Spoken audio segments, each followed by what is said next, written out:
Alright, y'all. Another one that was not meant to be a DJ Khaled reference, but yeah, another video that's being made by me. Let's go. Screen recording. Let's get this all set up and pretty. Let's go and record this B. I hope you guys can hear me because I'm pretty sure the video I released before this is going to be hard to listen to, and I'm so sorry. And if it's not, it's all good then. That's how it is. All right. So, starting it off, from matchup 5 to matchup 6. Now remember, we started a little late in terms of this fantasy. Matchup 6 is technically my second matchup. Andres Jimenez. Wow. 0 for 5. Will Myers. I don't remember exactly what was going on here. I can look it up after. Brian Reynolds. Yeah, I'm not too sure. Everyone looks like they only got a few at bats, so I'm not too sure if games are just very sparse during this time, or so. But yeah, um, let's see. Now remember, I'm also new to this. I'm not new to baseball, but I'm new to this like format of fantasy. I was recording these on my phone, but that just looks horrible when it comes down to sending these into iMovie. So yeah, the lineup itself is not too different. I did add Josh Harrison, going down Tyler O'Neill. Retrospect, this is in the past, but I feel like I should have kept Tyler O'Neill. If we click on his character, he's batting a cool 276. Not doing too hot against the in the Giants series. He probably has only been pinch hitting. Oh, he is illness, so he wasn't in the lineup. But yeah, got it. However, he is hitting a cool 276, so that's not bad. For the most part, Nate Lowe was pretty decent. I'm pretty sure he's not in my lineup anymore. Like I said, this is in the past breakdown. Josh Naylor. Josh Naylor. I wish him the best of luck. I don't know if any of you saw it, but Josh Naylor collided with another infielder on a fly ball. I don't think it was communicated properly, but they collided, and the video was gruesome because he landed on his ankle and then twisted it. But man, my thoughts with that man. I wish him the best. Pavin Smith. I had him for a cool second too. Let's check out his stat line real quick. Alright, the last 7 days hasn't been too good, but throughout the season, he's hitting a 266. So not too bad for a rookie, for the most part, especially a rookie on the Diamondbacks. That team's going to get blown up for the most part. It's just bad. They're down bad. Verdugo's still on my team for the most part. He was hitting a nice, like, almost 3 over that. Now, pitching. This is where I have to vent. So part of the reason why I was inspired to kind of like make this video series, just kind of make videos about baseball in general, just because I don't want to annoy my friends with all my baseball talk. I talk about baseball to my roommate Sebastian, and my friend Omar, who's kind of helped me get into baseball, and my friend Joey, who really got me into the Dodgers. But I don't know why I let him talk me into adding Andrew Heaney. With all due respect, Angels, invest in fucking pitching, dogs. Or Artie, just sell the fucking team, dog. Just sell the team, Artie. It's just not working for you, dude. They need to buy. They need to get pitching. But the reason I bring that up is just Andrew Heaney. The stat line is there, bro. You can see it in plain sight. An 8.4 ERA on the week. On the fucking week. Let's look at his stat line now. It could have been better. It could improve. I'm not hoping it. I'm not. Okay. I was right. Last 7 days, his ERA has been 5 and 6. His season stat is still at a 5.38, and his WHIP has gotten worse. Let's see. Yeah, against the Yankees he blew up. Against the Giants he blew up. Against the A's he blew up. He had one good start recently, and that was against the Royals. Let's drop it down even more. So had a good start against the Giants, but then blew up against Texas, blew up against Cleveland, blew up against Houston Astros. Miraculously had a great start against Tampa. Blew up in Seattle. Miraculously had a really good start in Houston. Twins, not that bad in 5 innings. The Blue Jays, what is going on here? Not that bad. So that's what I just don't understand about Andrew Heaney and why I'm not willing to roster him ever again or at all. He's so streaky, and like, I understand being a starting pitcher is a hard job, and I understand. I'm gonna admit it whenever I have to. The Dodgers fan, I'm blessed to have good pitching. Good starting pitching for starters. If you catch my drift, it is July. But the fact that he just has so many blow-ups is just crazy to me. It's crazy to me that he is still in the starting rotation for the Angels. And like I said, I acknowledge that being a starting pitcher is a hard job. But man, that is just a hard pill to swallow. Like, watching that every other start for him. So that is just one thing that, I definitely advise when picking out starters. Try to pick out starters when it comes down to their last 7 days, their last 15, and the last 30. If you can kind of see a pattern within the 30 day, then the 15 and the 7 day. Obviously 7 days going to be 1 start, but in the 15 days that's 2 to 3 starts. 1 month, that's at least 4 starts for a starter. If you can see a pattern where at most they give up 2 to 3 runs at most, but their Ks are kind of up there and their whip is at least like around a 1, that's a pretty decent starter. But when their whip is starting to get to like the 2.7 or like the 3, like if you look at his stat line for the 29th of last month, he had a whip of 3.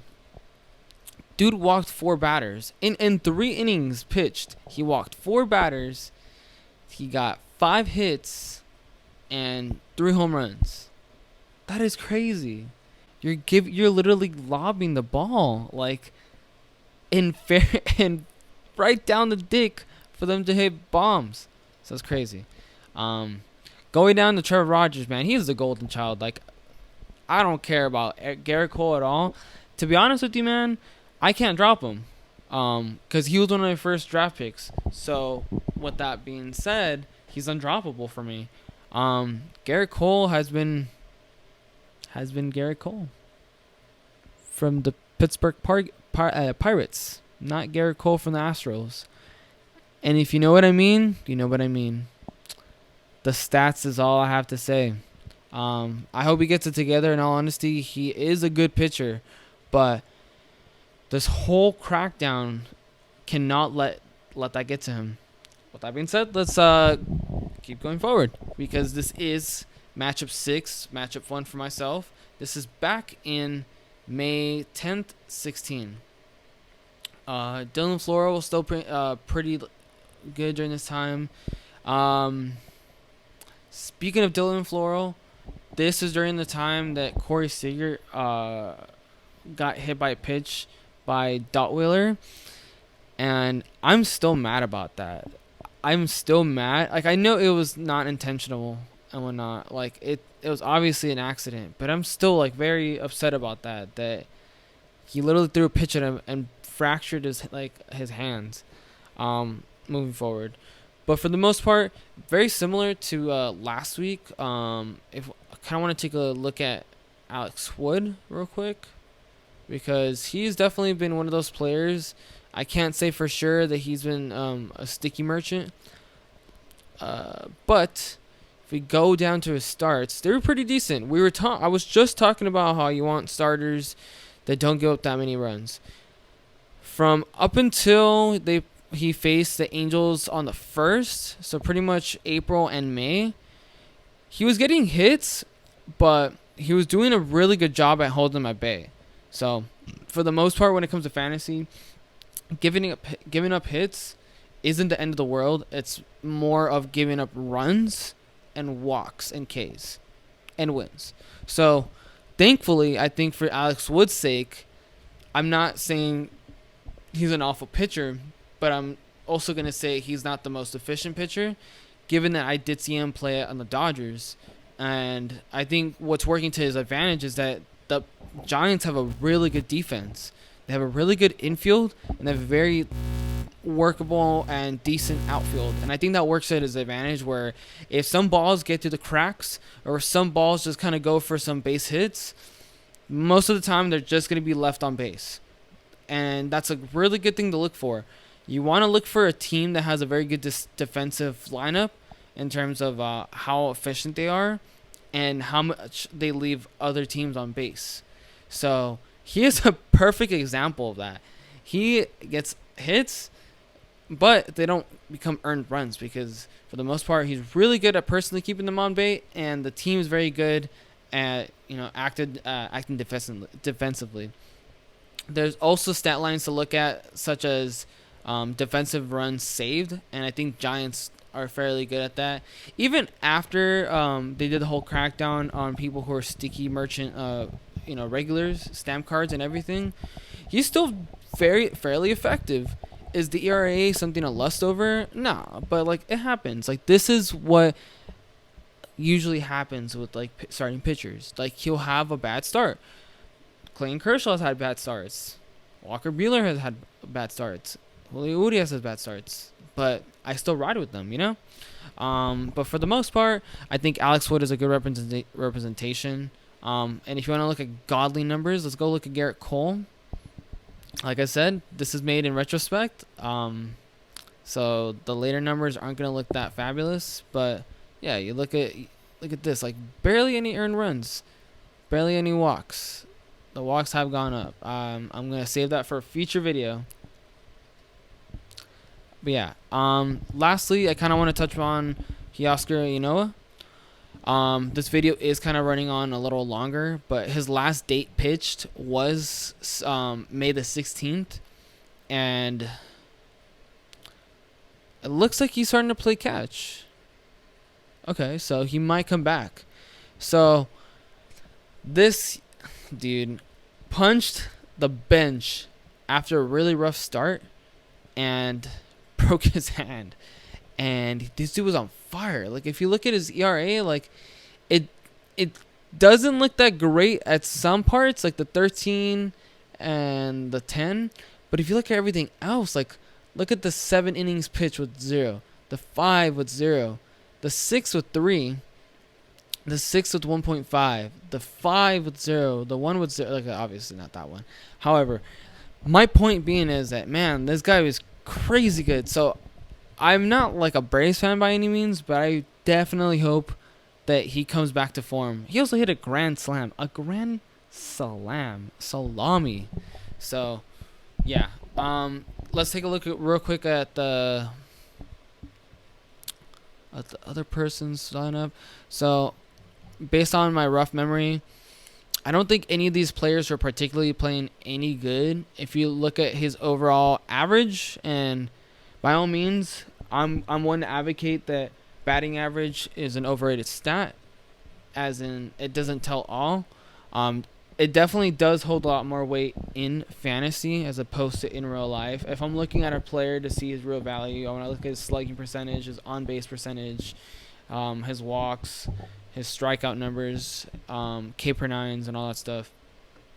So, in the sake for this, he only really had a low average. He did have 2 more stolen bases for me, which is definitely substantial. And he had 1 more ribby for me, which, in the sake of fantasy, one over the other is definitely gives him the point and the win.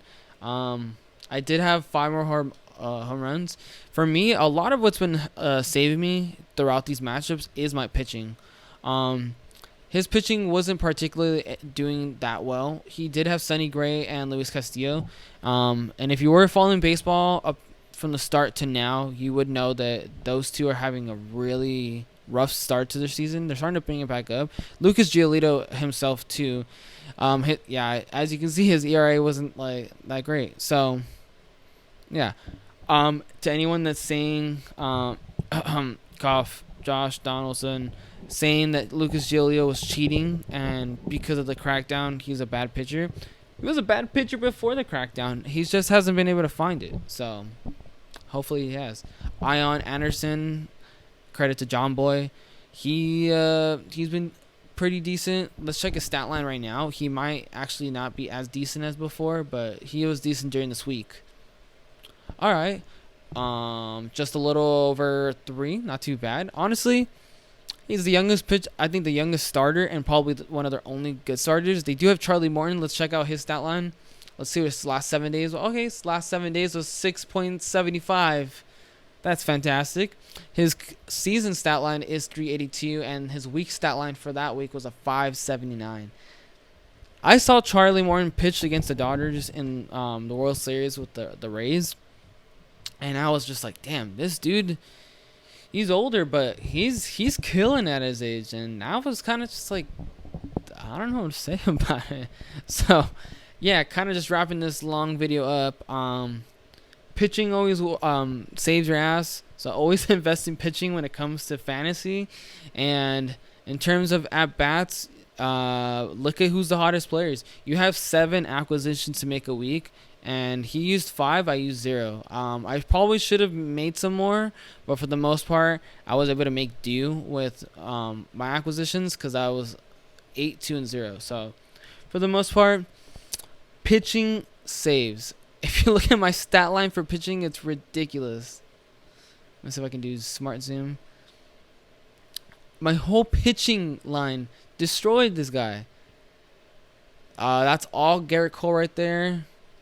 Garrett Cole and Alex Wood and Liam Hendricks right there for sure. This is probably also Garrett Cole. And this is probably all the Reds pitchers that he had. But yeah, when it came down to this, RBIs, stolen base, I could have definitely swept him, but unfortunately I lost it by 1 ribby and 2 stolen bases. All good. It's all in the name of the game. I got the W. It's all good. But yeah, thanks for tuning in. Thanks for watching, and hope to break down another one. Bye.